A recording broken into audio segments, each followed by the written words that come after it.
Okay, hi guys. Today's chat, I want to talk about exercises. There's no real good or bad exercise in my playbook. It's all to do with the relationship between the person doing the exercise and the user.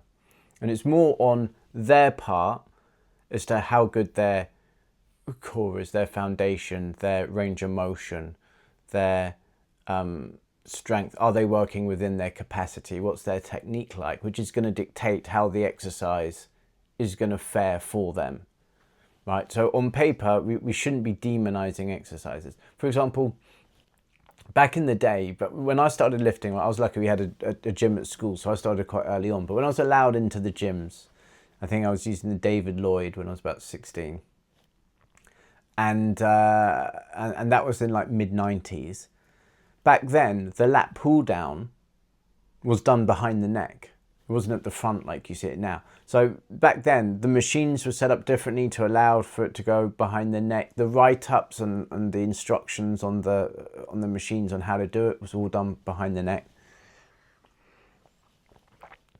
And I never injured myself once. I never got a neck injury. I never got a shoulder injury. I never got a back or lat injury doing it that way. Now I know,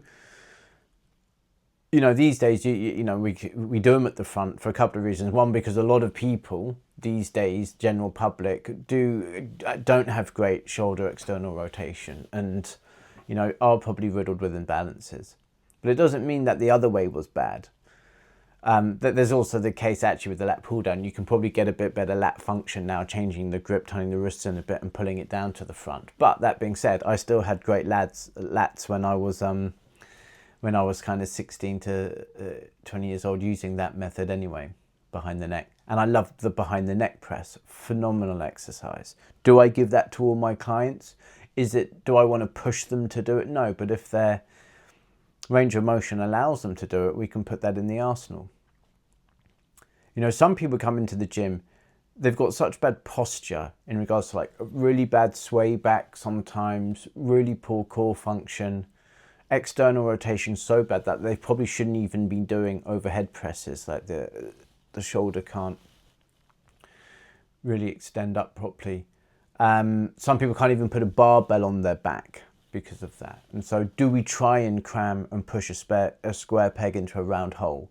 No, we do things like, goblet kettlebell squats instead, and we start building shoulder range of motion up. So eventually, at some point, they will be allowed to do these things. It's just that their current capacity doesn't allow for it at the moment. So we shouldn't really go around sort of saying all of these things are bad without discussing who's the person doing it, and whether it's a mobility or muscle imbalances, whether it's purely a technique issue, or whether it's like the deadlift, they're just often lifting way out of their current capacity. So like a deadlift is a phenomenal exercise. It is, apart from probably the snatch and the clean and jerk, it's probably one of the most technical lifts there is, especially I think it is. So much has got to be locked in, like core and bracing and getting your leverage and positioning over the bar, making sure you've got enough tension and wedging under it in order to lift properly.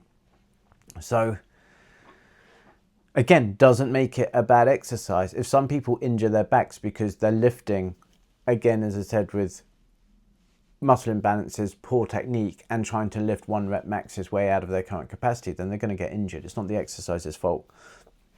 So it is probably the most functional exercise out there.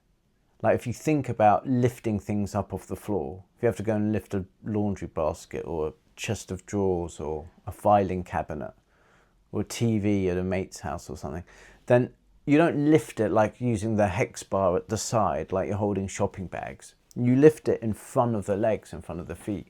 You've got to bend down, pick it up off the floor in front of you. And so being able to do that properly and having some skin in the game by training a bit of that in the gym, I think is super functional.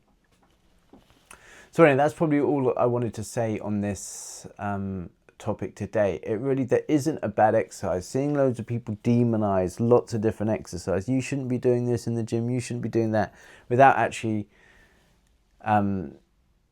looking at the person using it, is is, I think, sloppy and probably just attention grabbing on social media. But anyway, so deadlifts are in, behind the neck presses are in, Jefferson curl in, all these other things that people moan about. You shouldn't have your back rounded when you do X, Y, and Z. You know, all need to be taken with a pinch of salt. So when you know what you're doing, some of these exercises are a great way to hit and tax the muscles slightly differently.